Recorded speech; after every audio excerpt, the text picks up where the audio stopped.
अनि भ्लग किन त्यस्तो अरू ठाउँमा बनाउँदिनँ मान्छे भएको ठाउँमा भिडभाडमा भन्दा कन्फिडेन्ट छैन, 0 लेभल कन्फिडेन्ट। भ्लग खिचेर हिँडिन्छ, सबले सोध्छ कति छ सब्सक्राइबर भन्न पनि लाज लाग्ने के 300 400 बनाउँछु, मेहनत गर्छु, हाल्छु, खै त भ्युज। अस्ति भिडियो पार्ट 1 भनेर हाल्दै थिएँ, खै त्यसमा 50+ भ्युज छ। अनि के गर्ने है, 50+ भ्युजले त हामीले त्यत्रो मेहनत गरेको सबै आफ्नो मनै मर्दिन्छ क्या।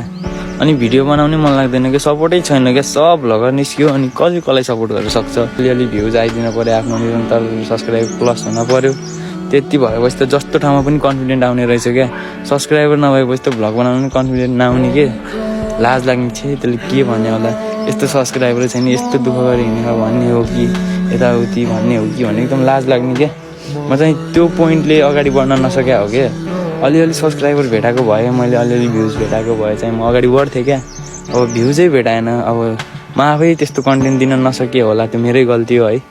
जस्तो छ त्यस्तै कन्टेन्ट दिएर पनि होला, म केही भन्दिनँ अरूलाई पनि है। अडियन्सहरू त जे राम्रो देख्यो त्यही हेर्ने, मै उस्तै छु। युट्युबमा जे रमाइलो राम्रो देख्यो त्यही हेरिदिन्छु।